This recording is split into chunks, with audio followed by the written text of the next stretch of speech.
काम हम करेंगे, क्या हमारी नीति होगी, उसकी एक झलक वचन पत्र के रूप में बिहार की जनता के सामने प्रस्तुत कर रहे हैं। वचन पत्र जिसके माध्यम से बिहार के लोगों को वचन दे रहे हैं, पढ़ाई, दवाई, कमाई, सिंचाई, कार्रवाई और सुनवाई, यह सब हम सुनिश्चित करेंगे।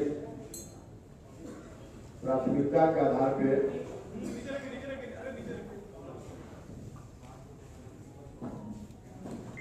हमने पहले ही बार बार कहा है कि शिक्षा के बिना किसी का विकास हो ही नहीं सकता,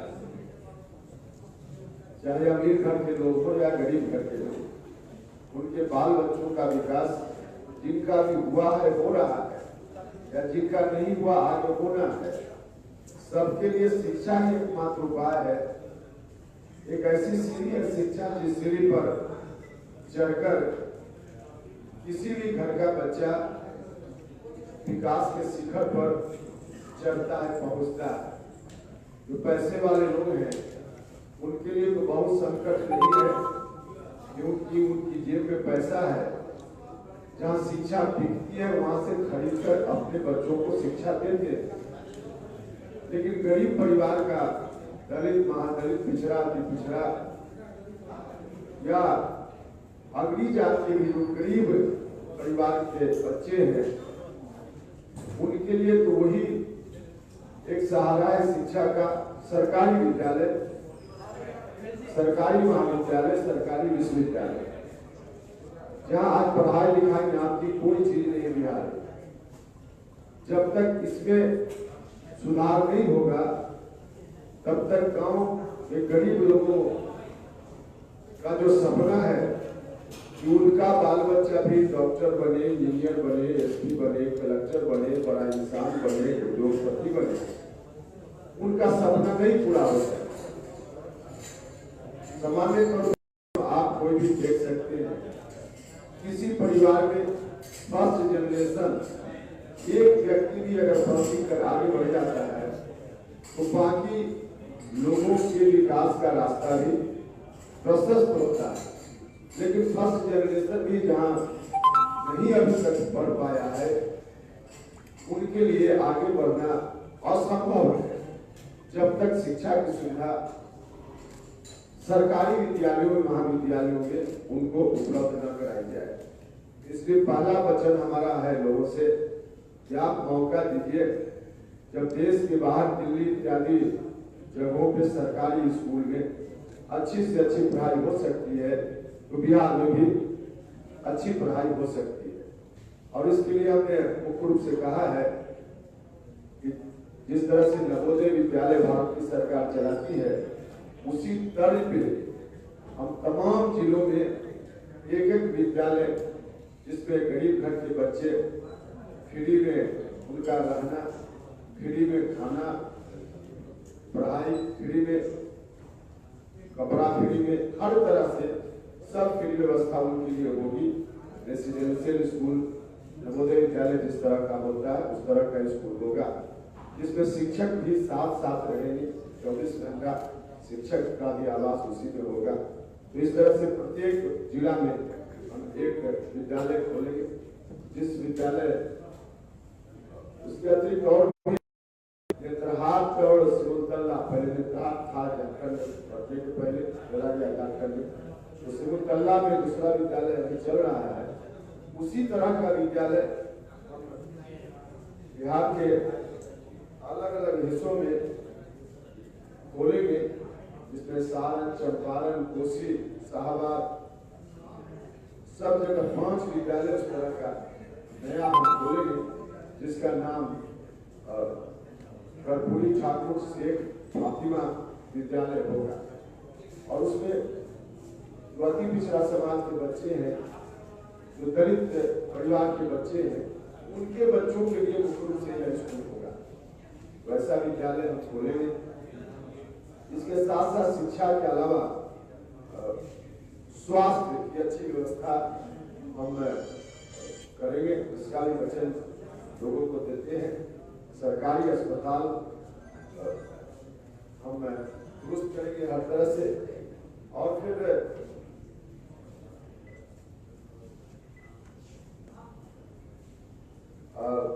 200 की आबादी पर प्रत्येक गांव में, बाकी 2000 की आबादी पर एक गांव क्लिनिक बनाएंगे। 2000 प्रत्येक 2000 की आबादी पर एक गांव क्लिनिक बनाएंगे और शहर में वार्ड के स्तर पे हर वार्ड में एक वार्ड क्लिनिक हम बनाएंगे। आबादी के हिसाब से सरकारी अस्पताल में बिस्तरों की सुविधा, पेशेंट के लिए बेड और फिर बाकी सुविधाएं भी हम देंगे। चमकी बुखार को बिहार में दशकों से, कई वर्षों से हर साल इसके चलते बच्चे मरते हैं, गरीब घर के बच्चे। कुपोषण रोकने के लिए भी हम करेंगे और साथ ही साथ चमकी बुखार के रोकथाम के लिए अलग से हम इंतजाम करेंगे। सीमांचल, कोसी और जो पिछड़ा इलाका है उन इलाकों में हम सुपर मल्टी स्पेशलिटी मेडिकल संस्थान की स्थापना करेंगे। साथ ही साथ पढ़ाई दवाई के अलावा कमाई सबसे ज्यादा बिहार के लोग, नौजवान, मजदूर परेशान होते हैं, दूसरे राज्यों में जाते हैं, दर की ठोकरें खाते हैं, सिर्फ पेट पालने के लिए वहां घूमते रहते हैं। उनके लिए बिहार की धरती पर ही रोजी रोजगार की उपलब्धता हम सुनिश्चित करेंगे और उसके लिए कई काम करने होंगे, जिसका भी वचन हम बिहार की जनता को देते हैं। जो काम रोजगार सृजन के लिए करना है उसमें मुख्य रूप से 2 तरह का इंतजाम होगा। एक तो तुरंत लोगों को रोजगार मिल पाए और एक थोड़ा समय लगेगा उद्योग इत्यादि की स्थापना करने में, तो उसमें अस्थायी रूप से लोगों की समस्या का समाधान हम कर पाएंगे। तो जो तुरंत रोजगार मिले उसके लिए भारत की सरकार जो मनरेगा चलाती है उसी के तर्ज पे हम बिहार सरकार के खर्चे से योजना चलाएंगे, जिस योजना का नाम स्वामी सहजानंद सरस्वती कृषि रोजगार योजना उसका नाम होगा। इसमें मुख्य रूप से किसान के खेत में जो मजदूर काम करते हैं, यह मांग देश भर से उठती रही है भारत सरकार के समक्ष कि भारत सरकार मनरेगा में ऐसी व्यवस्था करे कि किसान के खेत में जो मजदूर काम करते हैं उसका भुगतान मनरेगा के फंड से हो, ताकि मजदूरों को रोजगार भी मिले और किसानों को भी सहूलियत मिले। तो भारत की सरकार अब तक इस मांग को नहीं कर पाई है।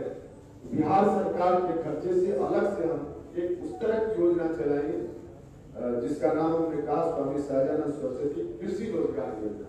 विशेष रूप से किसानों के खेत में मजदूर काम करेंगे, उनको मजदूरी मिलेगी और किसानों को सहूलियत मिलेगी और रोजगार का इससे अवसर लोगों को ज्यादा से ज्यादा मिल पाएगा।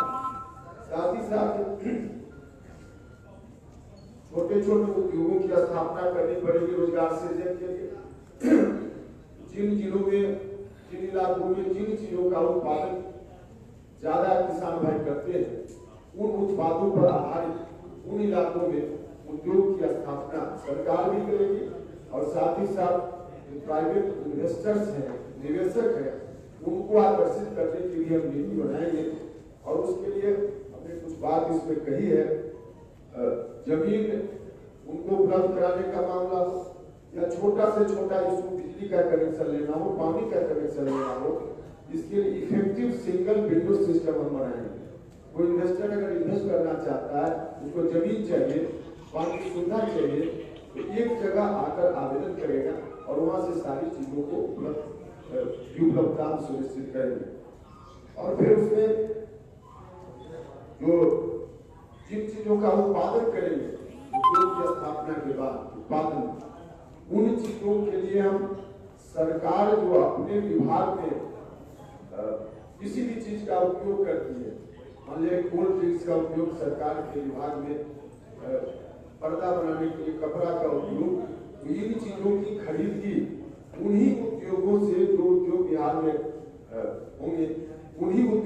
खरीदकर राज्य सरकार का कोई भी विभाग बाध्य होगा कि उन्हीं चीजों का उपभोग करे, ऐसा हम नियम बनाएंगे। तो इस तरह से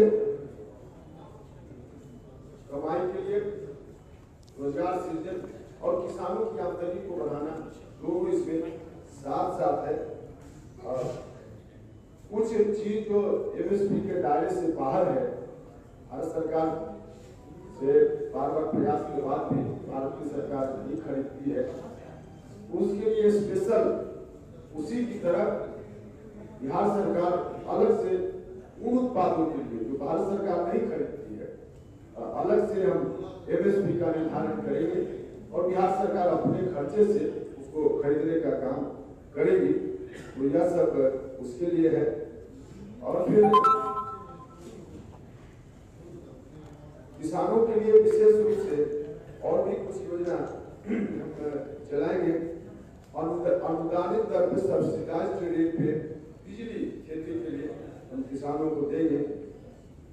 और कोल्ड स्टोरेज और कृषि उपज के रख रखाव की व्यवस्था जिलावार करेंगे। हर जिला में कोल्ड चेन कोल्ड स्टोरेज बनाएंगे। और जिस तरह से सुधा अपने यहाँ चल रहा है, सुधा दूध की खरीद करता है, प्रोडक्ट बनाता है, फिर मार्केट में लाता है, उस तरह का कोऑपरेटिव हम फल सब्जी इत्यादि के लिए भी अलग से कोऑपरेटिव बनाएंगे।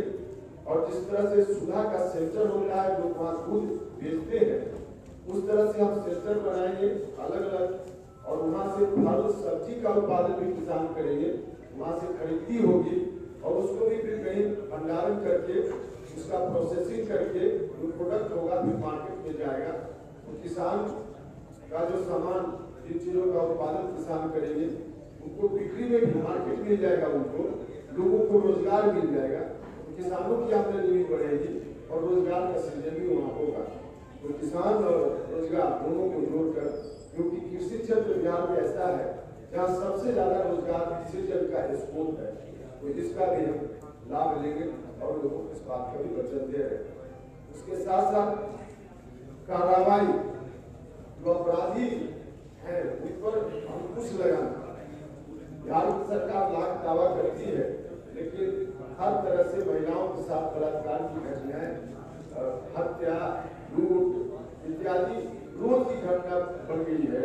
और रिकॉर्ड देखा जाए तो उस रिकॉर्ड के हिसाब से 15 साल बना 15 साल लोग कहते हैं, लेकिन पहले जितनी घटना हो रही थी उन घटनाओं का इजाफा हुआ। उन घटनाओं पर रोक लगाने के लिए एक्शन जल्दी से जल्दी हो, साथ ही साथ जो भ्रष्टाचार है विभिन्न विभागों में, उसको रोकने के लिए हम सख्त से सख्त नियम बनाएंगे। तो कार्रवाई के अंतर्गत हमारा यह है।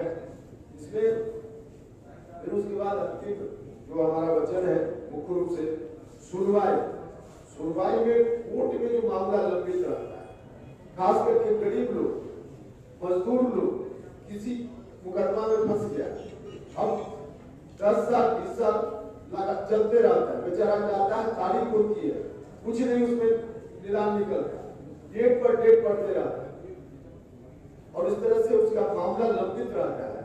तो त्वरित उसका निष्पादन हो, जो पेंडिंग केसेस है उसके लिए स्पेशल व्यवस्था करेंगे। और आगे जो पंच का, ग्राम पंचायत का सिस्टम, जो सरपंच लोग हैं, उनको भी अधिक हम सशक्त बनाएंगे ताकि उनके जुरिस्डिक्शन का जो मामला है उसका निष्पादन वही हो जाए, लोगों को कोर्ट का चक्कर न लगाना। तो इस तरह से उसके लिए करेंगे। लेकिन एक बड़ा मामला इसके संदर्भ में है, जो बिहार सरकार के जुरिस्डिक्शन में नहीं है, भारत सरकार के जुरिस्डिक्शन में, लेकिन उसके लिए भी बिहार की सरकार से हम हर संभव कोशिश करेंगे वह मामला भी जल्दी से जल्दी निपट लिया जाए। और उसके लिए हमारी पार्टी लगातार आंदोलन भी करते रही है। वह मामला सुप्रीम कोर्ट और हाई कोर्ट में। आज व्यवस्था ऐसी है कि 250-300 परिवार के लोग ही वहाँ जज बनते हैं। वहाँ चाहे दलित परिवार के लोगों, पिछड़ा की पिछड़ा, इनकी बात तो छोड़ दी, आज तक एक महिला भी चीफ जस्टिस नहीं बन पाया। यहाँ तक उसमें जो सिस्टम है कि गरीब ब्राह्मण परिवार का भी कोई नौजवान पढ़ने में चाहे जितना तेज हो, वह भी चाहे कि सुप्रीम कोर्ट हाई कोर्ट में जज बन जाए तो उसके लिए भी रास्ता वहां बंद है, नहीं बन सकता, क्योंकि कोई व्यवस्था ही नहीं। वहां कुछ लोग बैठकर जज का नाम सेलेक्ट कर लेते हैं, यही सिस्टम है कॉलेजियम सिस्टम। उस सिस्टम को समाप्त करके जैसे एसपी कलेक्टर की बहाली के लिए परीक्षा होती है, तो हम चाहते हैं कि वहां भी उसी तरह का इंतजाम हो, ताकि किसी जात का हो, किसी धर्म का हो, एक विद्यार्थी हो जज बनना चाहता हो तो उस एग्जाम में बैठे और उसमें जो पास करे, कंप्लीट करे तो जज बन पाए। वैसी व्यवस्था भारत सरकार को करनी है, भारत सरकार अभी तक नहीं कर रही है। हम सरकार बनने के बाद जो पहला सत्र होगा विधानसभा का, उस सत्र से इस आशय का मजबूत प्रस्ताव बनाकर भारत सरकार को हम भेजेंगे, ताकि इस पर भारत सरकार जल्दी से जल्दी निर्णय ले। तो मुख्य रूप से हमारा यही है, पढ़ाई, दवाई, कमाई, सिंचाई, कार्रवाई और सुनवाई, और इन्हीं मुद्दों पर हम बिहार की जनता को वचन देते हैं कि आपने सबको दिया, 15 साल उनको दिया, 15 साल उनको दिया, तो सिर्फ 5 साल आप दीजिए, इन तमाम बच्चों को पूरा करने का काम हम करेंगे। तो ये हमारे मुद्दे हैं।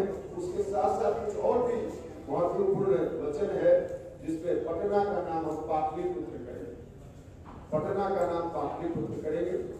सम्राट अशोक, चंद्रगुप्त मौर्य और आचार्य चाणक्य ऐसे महापुरुषों की प्रतिमा पटना के मुख्य चौराहे पे हम लगाएंगे, और एक नया यूनिवर्सिटी बनाएंगे जिसका नाम गौतम बुद्ध विश्वविद्यालय, गौतम बुद्ध के नाम के साथ जोड़कर एक नया यूनिवर्सिटी बनाएंगे। और एक चीज और जानकारी दी आपको, तो खेल कूद वाले बच्चे हैं, स्पोर्ट्स वाले बच्चे हैं, उनके लिए अलग से हम एक यूनिवर्सिटी बनाएंगे। कोई कबड्डी खेलने में अगर बहुत तेज है तो उसी में हम उसको डिग्री देंगे, ग्रेजुएशन, पीजी, उसी में डिग्री देंगे, ताकि वह खेल में भी आगे बढ़े, और उसको हम स्नातक की डिग्री देंगे तो वह फिर IAS, IPS या बाकी कंपटीशन के उस लायक उसमें भी बैठ सके। तो हम स्पोर्ट्स यूनिवर्सिटी बनाएंगे जिसमें खेल कूद को प्रमोशन मिलेगा, और खेलने कूदने वाला, कोई कबड्डी खेलने वाला हो, क्रिकेट खेलने वाला हो, या जो भी खिलाड़ी हो, उसी में हम उसको डिग्री देंगे, ग्रेजुएशन या PG, PhD जो भी करना हो, तो हम उसी खेल में ही उसको डिग्री देंगे, और उसका उपयोग करके आगे वह बढ़ सकता है, जा सकता है। तो इस तरह से ये सारी चीजें हैं, इसमें मुख्य चीजों की चर्चा हमने की है। बिहार की जनता को ये सारा वचन है, और इस वचन के आधार पर जनता से मेरा आग्रह है, सब लोग मिलकर 5 साल दीजिए। जो काम नीतीश कुमार जी ने 15 साल में नहीं किया, हम 15 महीना में करके लोगों को बताएं। बहुत धन्यवाद।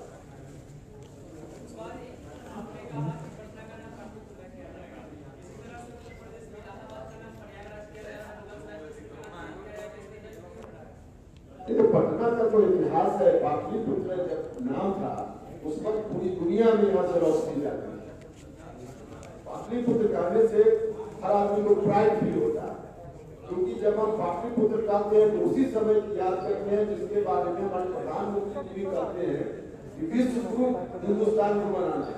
जब जिस वक्त विश्व के सबसे स्वर्णिम समय था देश के लिए, बिहार के लिए, देश के लिए, उस वक्त आपका नालंदा विश्वविद्यालय, विक्रमशिला विश्वविद्यालय, जहाँ दुनिया भर के लोग आते हैं यहाँ शिक्षा ग्रहण करते।